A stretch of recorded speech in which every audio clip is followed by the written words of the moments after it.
Chegamos ao nosso terceiro passo, nosso terceiro dia.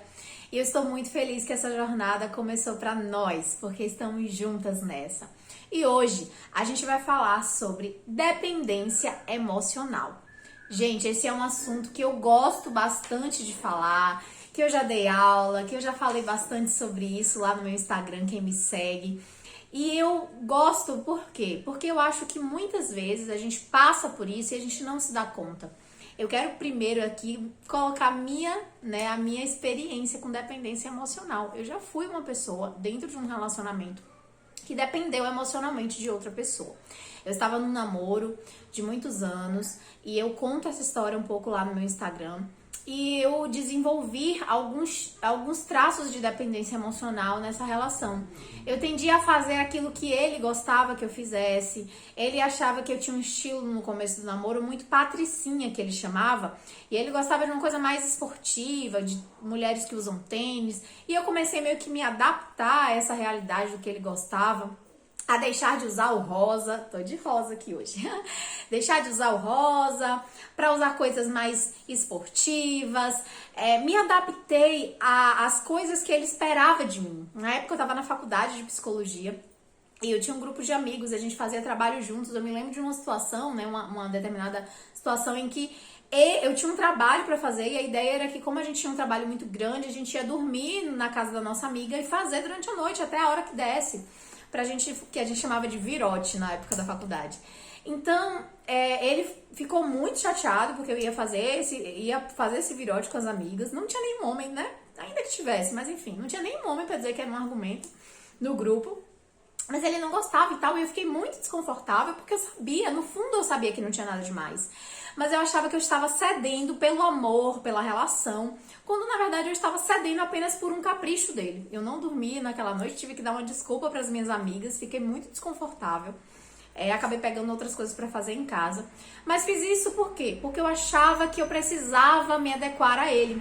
E a gente vai ver aqui a lista de comportamentos, de sintomas e de sinais de uma pessoa dependente emocional, e um dos sintomas é esse que eu vivia, né? Você deixa um pouco de ser você e passa a ser aquilo que que o outro diz que espera de você, ou que você acha que o outro espera de você. O que é dependência emocional, né? Depois de eu citar aqui o meu exemplo, fica mais fácil de vocês entenderem. É você depender do outro para suprir as suas necessidades emocionais. É você depender do outro de uma maneira tão forte, tão intensa, que você abre mão até muitas vezes da qualidade de vida para não perder aquele outro. A dependência emocional, por muitos especialistas, ela é tida como um tipo de vício mesmo, né? Em que a pessoa tem dificuldade muito séria de se livrar, de sair da relação, porque ela tem um vício no outro. Ela acha que ela não consegue viver sem outra pessoa, meio que para guiar o caminho que ela deve seguir. E aí isso passa por uma série de outras questões, como a gente já falou aqui da vergonha, é um dos motivos, né? E tem outras questões também. Eu vou falar agora aqui pra vocês uma listinha, vou ler aqui pra vocês uma listinha dos sintomas da dependência emocional. É uma lista grande, vocês vão ter no material de apoio aí de vocês, então não se preocupem, tá bom? Se vocês quiserem pegar o material de apoio pra acompanhar. Insegurança para decidir. Sente que precisa do outro para ser guiado, então isso traz também esse sinal de imaturidade emocional que a gente falou no passo passado, né? Aquela questão de sentir que a vida é muito difícil, muito frustrante, muito sofrida, e ela precisa de alguém para ajudar ela a puxar ela por esse caminho da vida. Não consegue ficar sozinha. Engata uma relação atrás da outra, fugindo da solidão, porque ela não tem maturidade, ela não se ama o suficiente, ela não se aceita o suficiente, ela nem está bem sozinha, então ela precisa sempre estar no outro. Então ela vai engatando ali uma relação na outra, uma relação na outra, e sempre mantendo o padrão, porque dependentes emocionais, eles repetem o padrão nas relações, né? Eles tendem a repetir, se não forem se tratar, se não forem buscar ajuda, buscar tratamento, eles tendem a repetir isso nas relações. Coloca a própria vida em segundo plano, né? Lembra que eu falei que deixei de fazer um trabalho, de estar com pessoas especiais pra mim, por conta daquela relação, né? Me coloquei em segundo plano e coloquei a necessidade dele em primeiro, sendo que não tinha nada demais, não era algo, né, que eu não tava, enfim, fazendo nada demais. Não consegue impor limites e dizer não, que eu não conseguia, né, gente, como eu falei aqui pra vocês. engole todo tipo de humilhações para não ser abandonada. Aí a gente tá falando até de relacionamentos abusivos. É muito comum que pessoas com padrão de dependência emocional tendam a ser vítimas de relacionamentos abusivos, porque o abusador percebe isso e aí, né, pega essas vítimas mais vulneráveis do ponto de vista emocional. E aí ela se mantém ali, engole tudo, porque acha que não vai conseguir viver sem aquela pessoa, porque ela precisa daquela pessoa, aquela pessoa é tudo que ela tem, e aí acaba ficando em relações bem difíceis e complicadas. Mantém relações ruins por medo de não conseguir algo melhor. É aquele pensamento de eu não sou boa o suficiente para ser amada de outra maneira, então eu vou aceitar essas migalhas aqui, eu vou ficar aqui amarrada. Talvez tenha algum ganho aí de estabilidade financeira ou de estabilidade social. Eu não quero ser uma pessoa separada, eu não quero ser uma pessoa divorciada, porque minha família é isso, enfim, uma série de questões e acaba ficando em relacionamentos ruins por isso.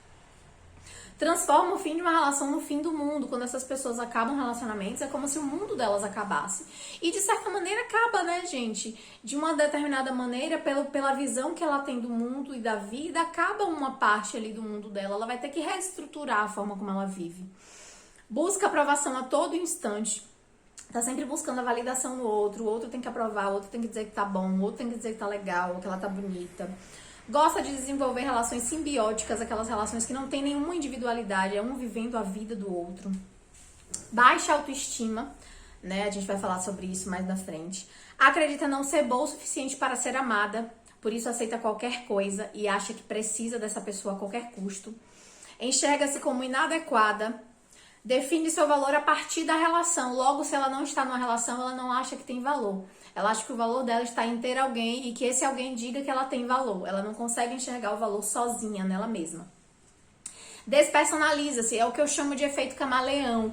São aquelas pessoas que, quando estão com um cara que gosta de esporte, elas vão gostar de esporte. Se elas estão com um cara que gosta de música, elas vão gostar de música. Se elas estão com um cara que gosta de arte, ela vai gostar de arte. Ela tá sempre ali se adequando, né, sendo um camaleão. Se é azul, eu fico azul. Se é verde, eu fico verde. Se é roxo, eu fico roxo. Sempre para se adequar ao outro, nunca para ser quem ela é. Ela deixa de ser quem ela é para ser aquilo ou que o outro é, ou que ela acha que o outro quer que ela seja. Percebem como é complicado? Abdica de tudo pelo outro. São pessoas que vivem para a relação, vivem para aquela outra pessoa. Isso pode acontecer em qualquer relacionamento, tá, gente? Com mãe, com pai, com irmão, com amigos, com filhos. Qualquer relação pode se desenvolver a dependência emocional. Eu foco sempre no relacionamento amoroso porque é a área que eu trabalho, mas pode se desenvolver com qualquer tipo de relação. Como eu falei, é uma pessoa que tende a repetir padrões, então pode ser uma pessoa que tinha uma relação dependente emocional com a mãe, desenvolveu com o namorado, aí vai desenvolver com o filho, e aí, então isso é preciso estar sempre atento aos gatilhos que levam a isso. Medo do abandono e da rejeição.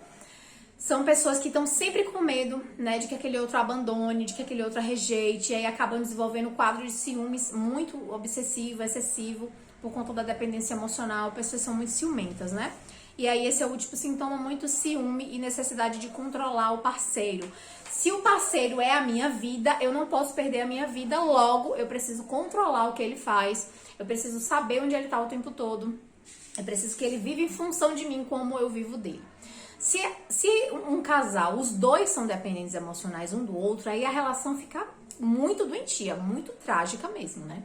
Porque eles vivem ali naquela simbiose e em algum momento aquilo ali vai dar errado, né? Se tem só um que é dependente e o outro não é, a tendência é que ou esse outro que não é abuse desse dependente, faça o que quer, o que bem entende, ou se for uma pessoa bacana, legal, não é um abusador nem nada, vai se sentir sufocado por essa torrente de amor, de paixão, de necessidade, de dependência. E aí, de qualquer maneira, não é nunca uma relação saudável, né? Não é nunca saudável se alguém acha que precisa do outro para viver. Que não ter o outro é não ter uma boa vida. E aqui eu quero deixar uma frase de Walter Rizzo pra gente ir pro nosso desafio de hoje, que ele fala: depender da pessoa que se ama é uma maneira de se enterrar em vida. Um ato de automutilação psicológica, eu corto partes de mim, né? Em que o amor próprio, o autorrespeito e a nossa essência são oferecidos e presenteados irracionalmente. Eu quero fechar com isso e eu quero que a gente agora vai passar para o nosso desafio. O desafio de hoje é chamado Círculos da Dependência. Aí embaixo você vai encontrar o seu PDF, que vai ter o desafio de hoje, e vão ter 5 círculos com uma linha em cima. Na linha de cima você vai botar a pessoa, o nome da pessoa, e aí você vai escolher 5 pessoas que são as mais importantes da sua vida hoje, certo? As 5 pessoas mais importantes da sua vida, cada círculo vai ter o nome de uma delas. Depois tem 10 perguntas. Perguntas que você vai responder apenas com sim ou não. E aí, por exemplo, você colocou lá mãe, marido, filho. Aí você vai para o círculo da sua mãe e você vai responder sim ou não com relação à sua mãe para aquelas 10 perguntas. Toda vez que você responder sim, você vai colocar o sim dentro do círculo. Respondeu não, não precisa colocar nada. E você vai repetir isso com as 5 pessoas. As 10 perguntas para cada pessoa, certo? Depois você vai contabilizar quantos sims você colocou nesses círculos. Se tem mais de 3 sims, é porque isso indica que talvez você tenha uma dependência emocional dessa pessoa. Ah, mas eu não posso viver sem o meu filho, porque filho a gente sempre tem essa questão de filho é filho. Mas, gente, dependência emocional não é saudável com ninguém, nem com seu filho. Tá bom? Então seja muito honesta, responda com sinceridade, com clareza, pare um pouquinho, faça esse exercício hoje, faça esse desafio. E caso você identifique alguns dos sintomas que eu falei aqui hoje, a nossa jornada ela é o começo, ela não é o fim. Então você está começando um processo de transformação. Busque terapia, busque ajuda, pois dependência emocional é séria e precisa de muito, muito, muito cuidado, muito tratamento, muito autoconhecimento, tá bom? Não se esquece, começa por você. Vamos juntas!